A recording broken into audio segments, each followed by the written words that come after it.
छोटी बहनें, पहली बार कुछ ऐसा बोलने जा रही हूँ तो पहले से ही मैं क्षमा याचना ले लेती हूँ। अगर मेरे से कुछ गलत बोलने हो जाए तो आप अपनी छोटी बहन समझ के देख लेना। अभी मैं मेरे जीवन के लिए तो क्या कहूँ। एक शाम ऐसी थी जब मैं कपड़े ऐसे ही बदल रही थी तो मेरा हाथ यहाँ गया, तो मैंने देखा अरे एक छोटी सी गांठ रखी है। तो मैंने तभी मैंने बोला चलो अभी के अभी डॉक्टर को दिखाते हैं। डोंबिवली में मैंने 10 दिन तक डॉक्टरों के इधर ये रिपोर्ट वो रिपोर्ट सारी रिपोर्ट्स मैंने निकलवाई, तो तभी आया कि कुछ भी प्रॉब्लम नहीं है।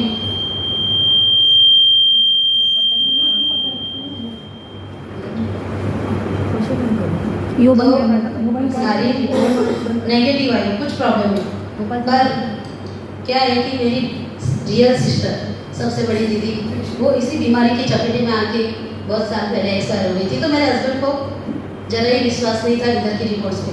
उन्होंने कहा हम बड़े हॉस्पिटल में जाते हैं। तो हमने गए हिंदुजा में गए, सारी रिपोर्ट्स निकलवाई same day, within half an hour. हमें बोला मेमोग्राफी कराओ, अभी का अभी आपको समझ में आ जाएगा। जैसे ही हमें पता चला मेमोग्राफी के रिजल्ट में कि ये कैंसर की ही गांठ है, हमारे पैरों तले से ज़मीन सरक गई। कुछ भी समझ में नहीं आ रहा था। दोनों हस्बैंड वाइफ उधर बैठे बैठे क्या करें। तुरंत भाइयों को फ़ोन किया इन्होंने अपने कि अरे बाप रे ये ऐसा कुछ आ गया है, और हिंदुजा की रिपोर्ट से तो ऑब्वियसली वो सही होगी। तो सारे मेरे जेठ जी तुरंत उसी समय हॉस्पिटल में आ गए। उन्होंने बोला नहीं हम किसी और हॉस्पिटल में जाएंगे, वहाँ ये रिपोर्ट्स दिखाएंगे। तुरंत हम कार करके गए, दूसरे हॉस्पिटल में गए बड़ी, वहाँ भी दिखाया, फिर वहाँ भी बोला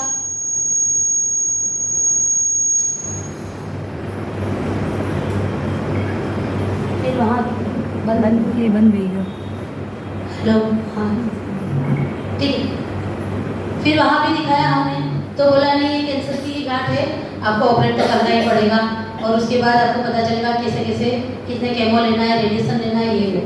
लेकिन ये चीज़ है डॉक्टर ने मुझे बताई कि आपने बहुत जल्दी इसको, मतलब आपके हाथ में आ गई ये गांठ, और आपको बहुत जल्दी समझ में आ गया, और आपने बहुत अच्छा किया कि इतना जल्दी आप डॉक्टर के पास आ गए हैं, आपका डायग्नोस हो गया है, अभी ऑपरेट करेंगे।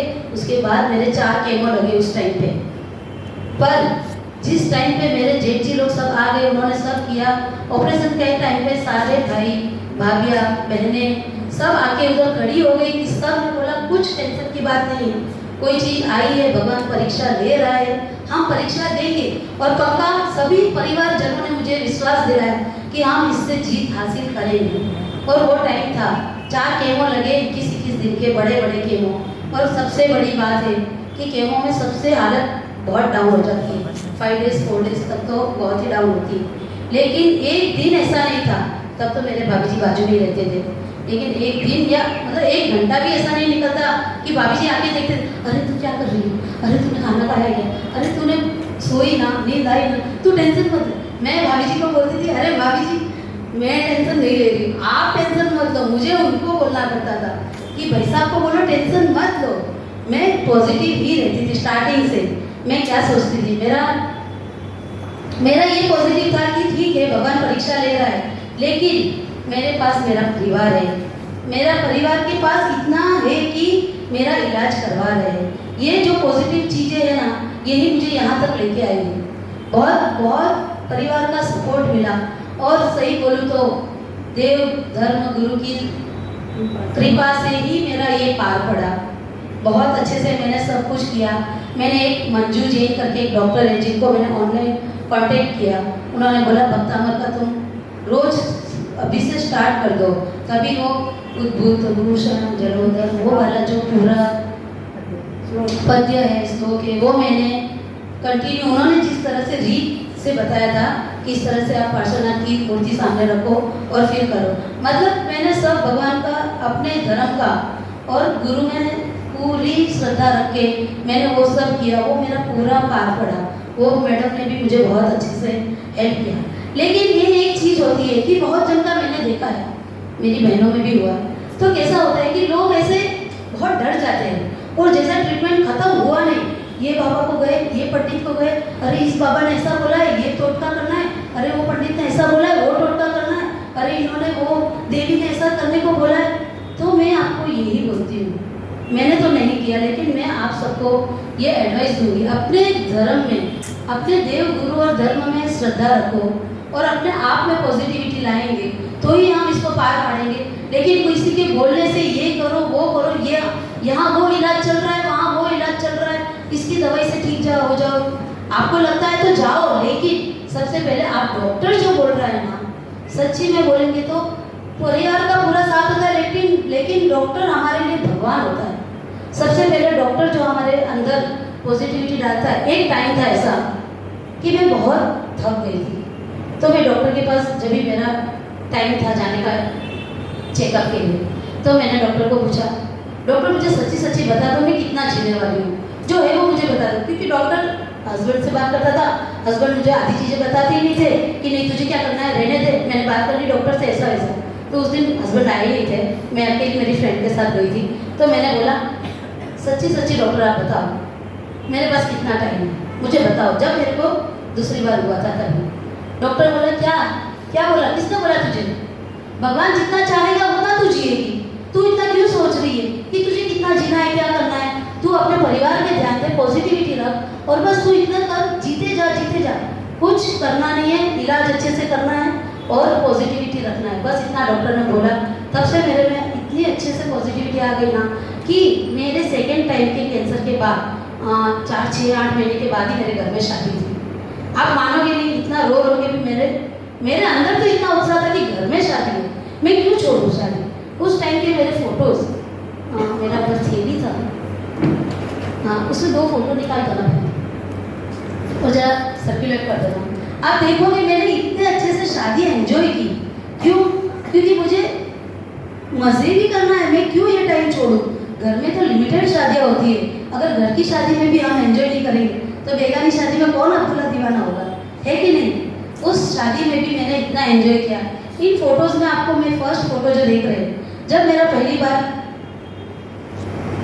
मेरे बाल गए, ठीक है वो तो होता ही है, ट्रीटमेंट का एक पार्ट है, बाल जाते हैं। देखो हमारी औरत की सुंदरता कहाँ है, इन बालों में ही है। लेकिन जब मेरे बाल गए थे मैं बहुत रोई थी, मेरे हस्बैंड ने, मेरे बच्चों ने बोला मम्मी क्या है, कुछ नहीं, वापिस आ जाएंगे, बाल ही तो है।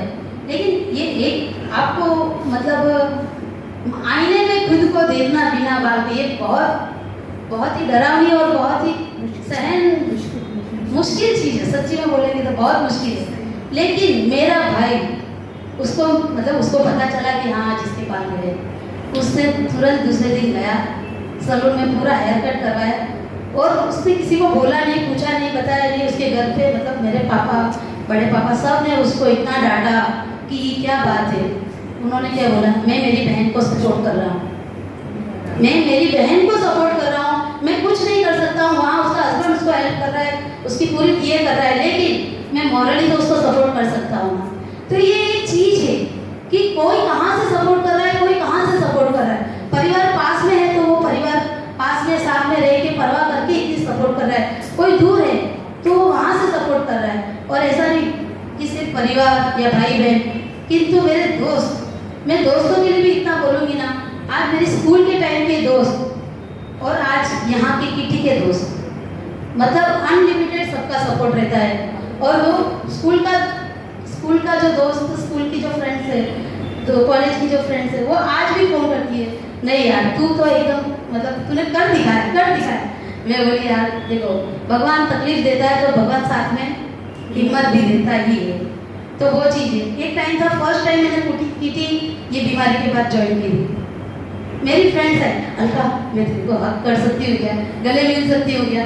मैं बोली यार ये तुमने मुझे पूछ के ना मेरा पूरा मतलब यही रह गया है, क्योंकि लोग मेरे पास में आने से डरते थे। इतना था कि लोग मेरे से दूर जाते थे। ये सर आप लोगों को लगता होगा अरे ऐसा कोई नहीं, क्योंकि आप लोग सब समझदार हैं, लेकिन जिनको थोड़ी समझ कम होती है वो मेरे से दूर भी भागते थे, मेरे पास भी बैठने को। आपको लगेगा सच्ची में, मुझे भी ऐसा लगेगा कि अरे कोई ऐसा भी कर सकता है, कोई मेरे पास बैठने से भी डर सकता है, कोई मेरा मतलब मैंने जिस थाली से खा लिया उस थाली में वो हाथ भी नहीं डाले। और जबकि मेरे बच्चे तो मेरा जूठा भी खाते, मैं भी उनका मतलब उनको पता है कैंसर कोई छुआछूत की बीमारी बीमारी नहीं है। कितने लोग मेरे हाथ से कुछ दिया है तो उसको ले तो लेंगे, लेकिन बाहर जाके आगे जाके वो हैंड वॉश करेंगे। यहाँ तक एक मेरी दोस्त, उसके हस्बैंड ने उसको क्या बोला, अलका को ये ऐसी बीमारी हो रही, तू अलका के साथ क्यों घूम रही है। अब ये चीज़ सुनने में कैसा लगेगा, जो इंसान खुद इस चीज़ से बीती है और उसको बोल रहा है, जो मेरी खास दोस्त है उनको बोलेंगे। आज वो मेरी फ्रेंड मेरे से बात नहीं कर रही क्योंकि उसके हस्बैंड के साथ रहना है। ठीक है, उसने मुझे बोल दिया तू ये बीमारी से जूझ रही है, लेकिन मेरे हस्बैंड को पसंद नहीं। तो आज मैंने यहाँ तक भी सहन किया हुआ है कि लोग मेरे से ये रखना नहीं चाहते। तो मैं सिर्फ ये बोलना चाहती हूँ कि आप सब अपनी सोच बदलिए।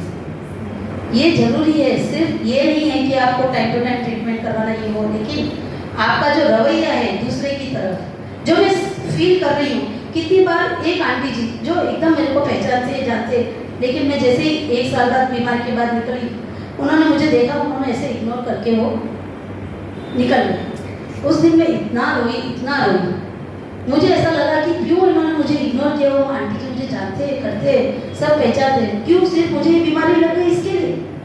ये तो मैंने खुद से तो नहीं बुलाई इस बीमारी को, ये तो भगवान के हाथ में है, एक ही। तो लोगों को मैं यही कहना चाहती हूँ, जो आपकी जो विचार है, आपका जो विचार है, अगर आपको टाइम टू टाइम अवेयरनेस रखना बहुत ज़रूरी है। मतलब आपके शरीर में कुछ भी ऐसा 19-20 हुआ है, कोई गांठ आई है, मोस्टली अपनी लेडीज़ में तो सर्विक्स कैंसर का ज़्यादा होता है, ब्रेस्ट कैंसर ज़्यादा होते हैं। तो ब्रेस्ट में थोड़े टाइम पे हम यहाँ पे ऑब्वियसली आपको डॉक्टर ने बताया ही होगा, तो यहाँ पे हम थोड़े टाइम पे हाथ लगा के एक गांठ जैसा, कणी जैसा, अपने चणारो दाणो नहीं वेवे मिस्टर कहीं चणारा दाणा करता बड़ी वेजा, ये क्या फटाफट बढ़ती है।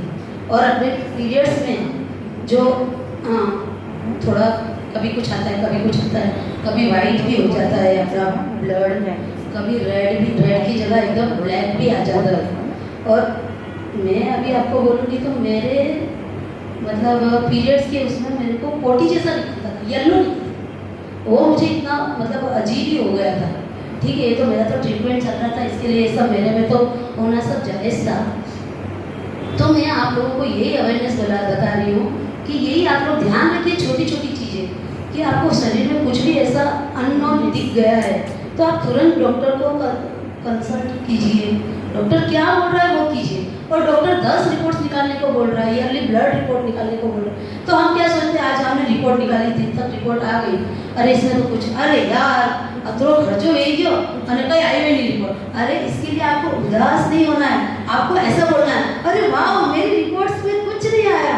सेलिब्रेट करना है कि अरे वाह बहुत अच्छा हुआ कि मेरी रिपोर्ट्स में कुछ नहीं आया। खर्चा तो कुछ नहीं, पैसा आज है कल है रहेगा, लेकिन बीमारी है शरीर में तो उसको जड़ से निकालना बहुत ज़रूरी है। तो मैं आप सबको यही बोलती हूँ, टाइम टू टाइम अपने शरीर का, अपने बच्चों का, अपने परिवार का ध्यान रखें। लिखते तो इतना आई हो, लेकिन एक बार भी नजर नहीं मारी।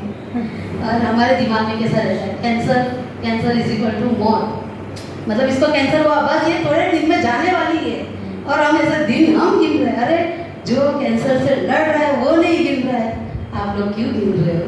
मैं ये बोल रही हूँ, आज कोई भी ऐसा मतलब इतनी उम्र हो गई और इसको कैंसर हो गया, अब तो ये जाने वाली है, मतलब अपने माइंड में आ जाता है। हम किसी को बोलते नहीं ऑब्वियसली, लेकिन हमारे माइंड में आ जाता है। तो ये ज़माना गया कि कैंसर हुआ और इंसान गया नहीं। अभी तो बहुत ट्रीटमेंट्स आ गई है, बहुत अच्छे सारे इलाज आ गए हैं, लेकिन जो प्रॉपर इलाज है आप प्रॉपर हॉस्पिटल में प्रॉपर जगह पे ऐसे ही करवाओ, ताकि आप ऐसे वैक्सीन भी आ गई। वैक्सीन तो आप जिसकी भी लड़कियां हैं उनको सर्विक्स के दो डोजेस होते हैं। अगर नहीं करवाए जो गर्ल्स को, तो सर्विक्स के 6 महीने के गैप में 2 डोज करवा ही लो। मैंने भी अपने दोनों बच्चों को करवा ही लिया है, तो इन चीज़ों में थोड़ा ध्यान दीजिए। नया भी आएगा, वो तो जैसा आएगा तो ऑब्वियसली लोगों को पता चल ही जाता है।